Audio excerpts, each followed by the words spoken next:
একটি দুর্ঘটনা যা সারা জীবনের কান্না। এই বাক্যের যেন বাস্তব চিত্র এই পরিবার। মাইক্রোবাসে করে পুরো পরিবার বেরিয়েছিল ঈদের আনন্দ ভাগ করে নিতে। পরিবারের সঙ্গে কিছু সুখের সময় কাটানোর আশায় হাসি মুখে বাড়ি ছেড়েছিল কক্সবাজারের উদ্দেশ্যে। হয়তো ভেবেছেন সেখানে ভাসবেন আনন্দের জোয়ারে, কিন্তু ভাগ্যের কি নির্মম পরিহাস। আনন্দের যাত্রা পাঠিয়ে দিল চিরনিদ্রায়। এক ভয়ঙ্কর সংঘর্ষে থেমে গেল একটি পরিবারের গল্প। মহাসড়কে রচিত হলো এক রক্তাক্ত দৃশ্যপট।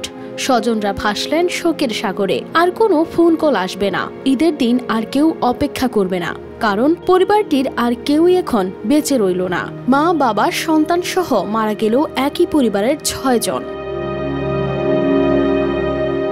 শাইনি চুলে এখন হবে সব হেয়ারস্টাইল। সিল্কোর দ্বিগুণ শাইনি চুল প্রতিদিন। বলছি চট্টগ্রামের লোহাগড়ায় চট্টগ্রাম কক্সবাজার মহাসড়কের চুন্তি জাঙ্গালিয়া এলাকায় ঘটে যাওয়া সেই ভয়াবহ দুর্ঘটনার কথা, যেখানে যাত্রীবাহী বাসের সঙ্গে মুখোমুখি সংঘর্ষে দুমড়ে মুচড়ে যায় মাইক্রোবাসটি। ঘটনাস্থলেই প্রাণ হারান এই পরিবারের 5 সদস্য।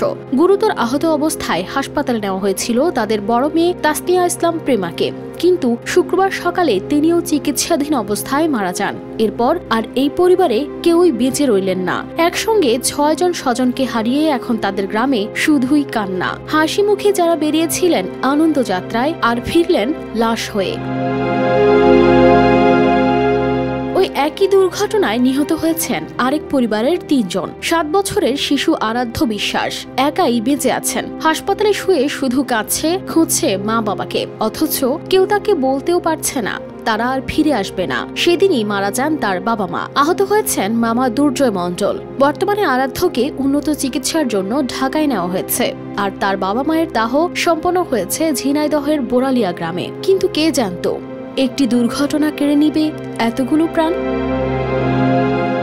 News desk, RTV।